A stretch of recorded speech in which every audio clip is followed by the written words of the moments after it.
What's the latest on the Israel-Hamas war? Hamas delegation meets with top negotiators in Qatar, stating that Hamas is prepared to implement a deal based on the previous July proposal. Ongoing fighting throughout the Gaza Strip, major airstrikes reported in northern and central Gaza, while the IDF has declared Hamas's Rafah division defeated. The IDF reportedly considering declaring the northern parts of the Gaza Strip a closed military zone, while ground operations are being carried out against Hezbollah units in Syria. I'm Alon Burstein. Let's dive deep into the latest on the Israel-Hamas war. On day 344 to the war, the major news relates to the hostage negotiations and the fighting going on in the Gaza Strip, IDF operations in the West Bank and in Syria, as well as the possibility of the IDF declaring the northern parts of the Gaza Strip a closed military zone, thereby evacuating over 200,000 Palestinians from the region. Starting with the ongoing hostage and truce negotiations, on Wednesday, a Hamas delegation, headed by Khalil al-Hayya, traveled to Doha and met with both Qatari Prime Minister Mohammed Thani, as well as with the Egyptian head of intelligence Abbas Kamel. Egyptian news sources commented that the very fact that such a meeting took place is a positive sign, and Hamas put out an official statement after the meeting that the movement is ready to begin implementing the hostage deal in the version that was accepted in early July, however that the movement will not accept any additional terms imposed on the deal. Sky News in Arabic also published additional statements from the Hamas delegation, with delegates stating that Hamas views the ongoing negotiations positively and that the movement is being as flexible as it can be, however that the movement demands that the U.S. apply pressure on Israel to remove its demands regarding the Philadelphia access.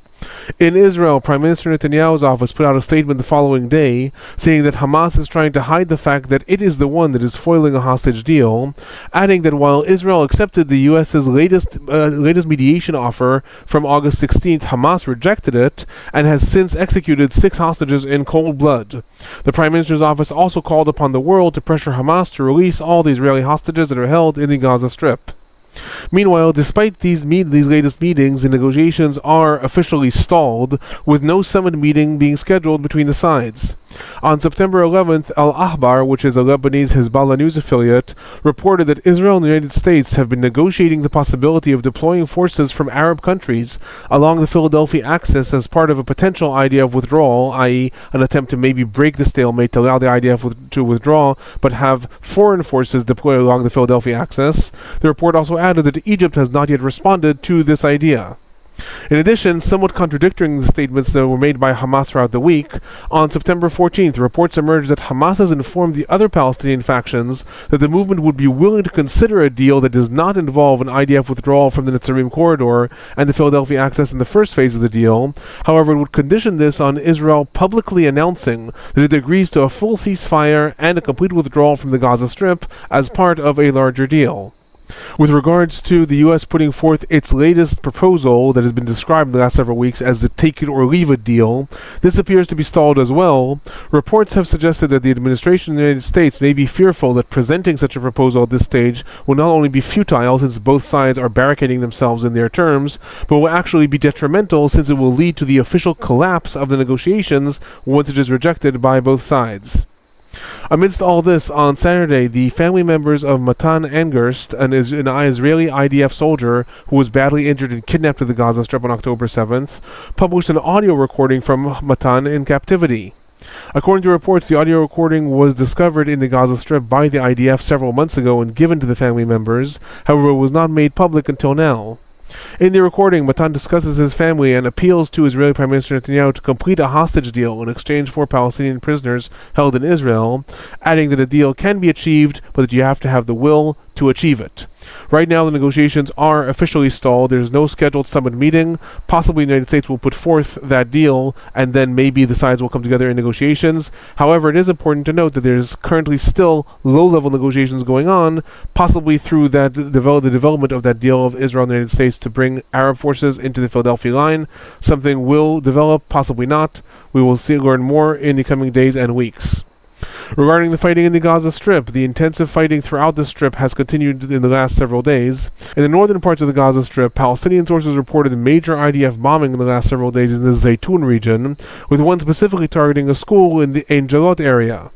Airstrikes were also reported in the Al-Farkan region of Gaza City, with the IDF stating that a school was targeted after it was being used by Hamas as a terror headquarters in that area.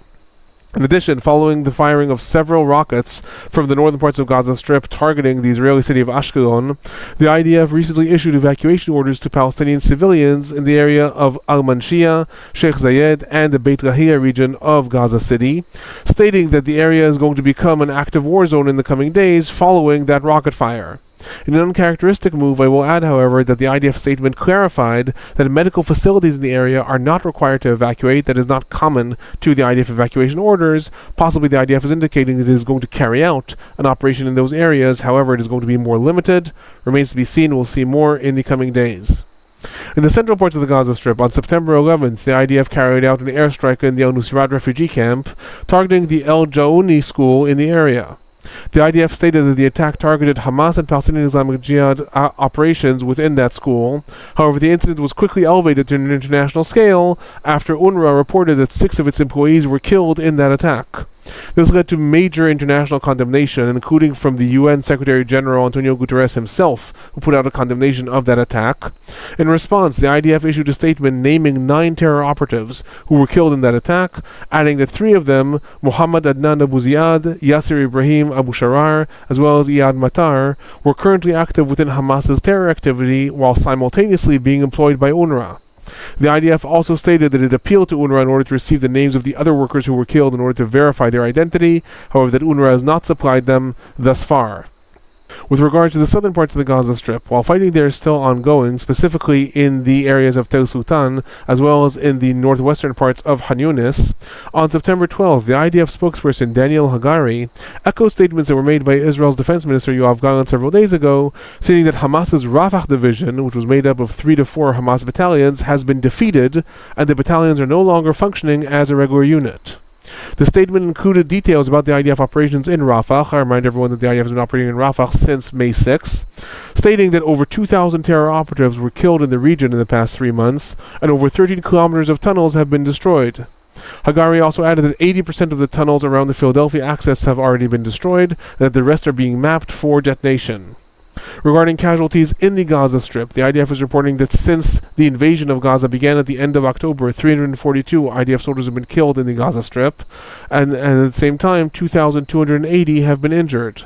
In turn, the Palestinian Health Ministry in the Gaza Strip is reporting that since the war began in the Gaza Strip, 41,118 Palestinians have been killed and 95,125 Palestinians have been injured. I remind everyone that the current estimates are that between 7,000 and 10,000 Palestinians are also currently buried under the rubble and presumed dead. In addition, it's important to note that the Palestinian Health Ministry in the Gaza Strip does not distinguish between militants and civilians. They're simply counting the death toll in the Gaza Strip. According to the latest estimates of the IDF, some 17,000 Palestinian militants have been killed in the Gaza Strip since the war began. Meanwhile, in the West Bank, the ongoing escalations of the last several weeks are continuing, with major IDF operations that are being reported in Hebron, as well as in the northern parts of the West Bank, including IDF division-wide operations in the areas of Tulkarem, Nur Hasham's refugee camp, Tubas, Tamun, as well as the Farah refugee camp. Among others, in Tubas, an IDF drone targeted a car, killing 5 Palestinians. The IDF reported that the 5 were members of the Palestinian Islamic Jihad, and the group also confirmed this a day later, issuing a statement naming the 5 and stating they were members of the Al-Quds Brigades, that is the military wing of the Palestinian Islamic Jihad, in the West Bank. In addition to this, in Tulkarem, the IDF reported uncovering the beginning of an attack tunnel that was being dug near a hospital in the area, saying that it only had an entry point that had not been completed yet. Meanwhile, in Hebron, the IDF carried out a major raid in the areas of Khalkhul, raiding a hospital and arresting Iham Albo, a Palestinian reportedly involved in planting a car bomb in the West Bank a month ago. Alongside all of these ongoing operations, there was also a Palestinian attempted car ramming attack against IDF forces in the northern parts of the West Bank. There are also reported settler attacks against Palestinians in the areas of Bethlehem, all this going on in the last several days. Moving on to the northern fronts of Israel and southern parts of Lebanon and Syria. The daily escalations between the IDF and Hezbollah continue. Each day, between 50 and 100 rockets, missiles, and drones have been fired by Hezbollah, targeting a wide range of cities and towns throughout northern Israel. In the last week, it was reported also that over 140 IDF airstrikes were carried out throughout southern Lebanon and deeper into the country, as well as IDF ground bombardments of different Hezbollah activity throughout southern Lebanon. A particularly noteworthy attack took place in the Bekaa Valley in Lebanon, assassinating two prominent figures in the Radwan force. In addition to that, there were other attacks that took place throughout the Bekaa Valley in the last several days. Amidst this, on September 13th, the Lebanese Al-Nahar news network reported that Hezbollah has instructed Lebanese civilians in several areas in southern Lebanon to begin evacuating the area, saying that the group anticipates an increase in IDF activity in the near future. This comes a day after, in northern Israel, the Marom HaGalil local council instructed civilians in a series of areas around Mount Meron to avoid crowding and stay close to bomb shelters following IDF instructions. So it appears that both sides are preparing for escalations that are going to come in the next couple of days, and both sides are warning their civilians.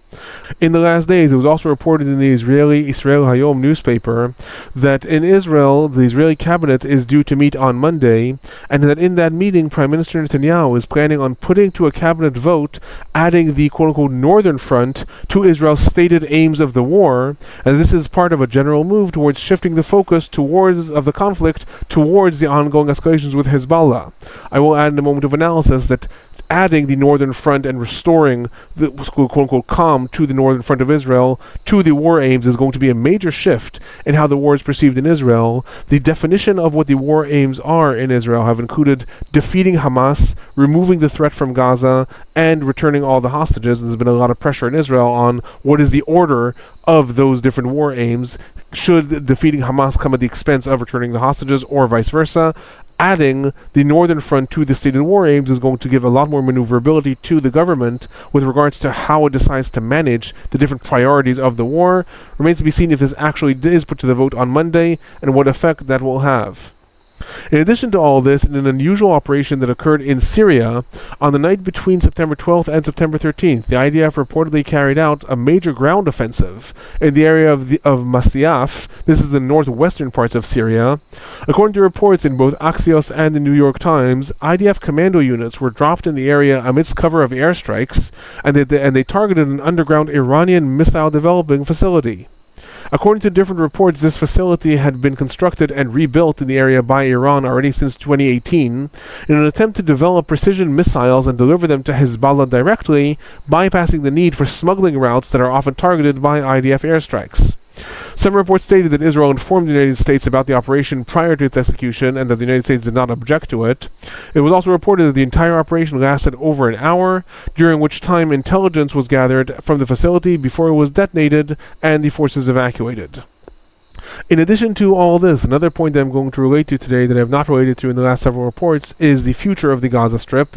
I'm answering several questions that have been sent with regards to what the negotiations include about the future of the Gaza Strip. When considering this, it's first and foremost important to note that all versions of the hostage deal, including those that lay out a complete ceasefire and a quote-unquote end to the war and a rebuilding of Gaza and 5-year plans for how Gaza is going to be rebuilt, none of them ever explicitly mention governance or who is actually going to be in charge of the Gaza Strip.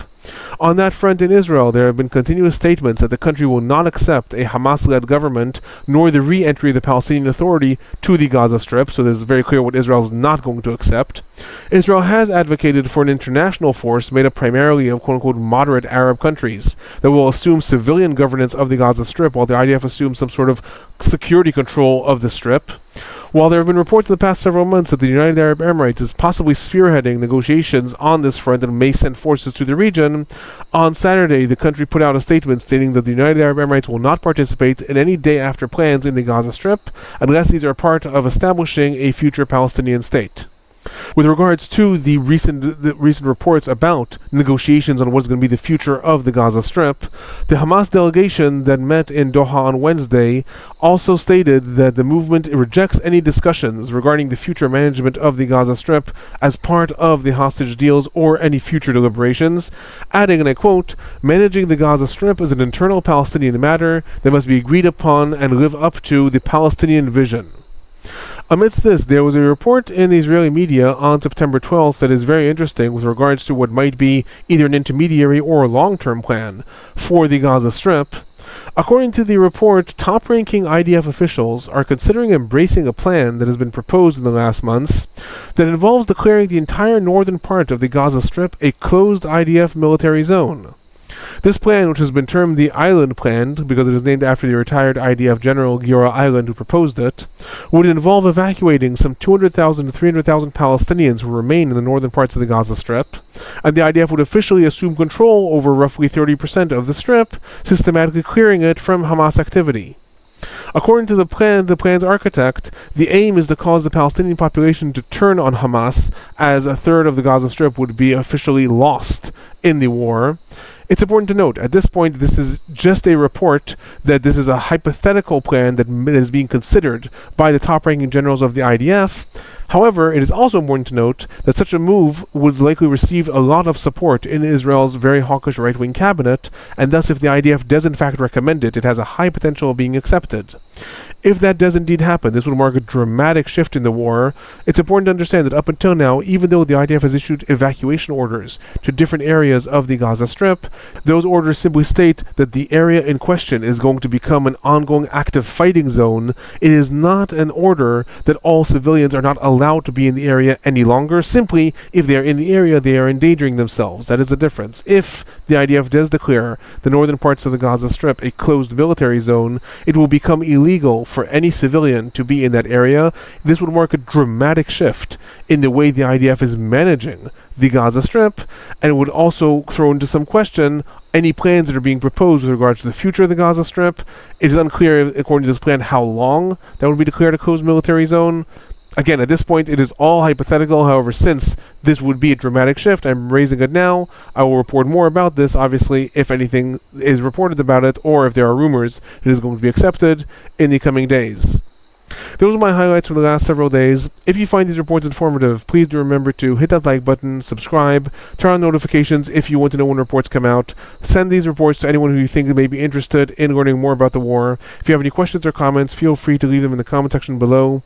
I'm Alon Burstein. I'm a visiting assistant professor and an Israel Institute fellow in the Department of Political Science at Tufts University. Thanks for watching.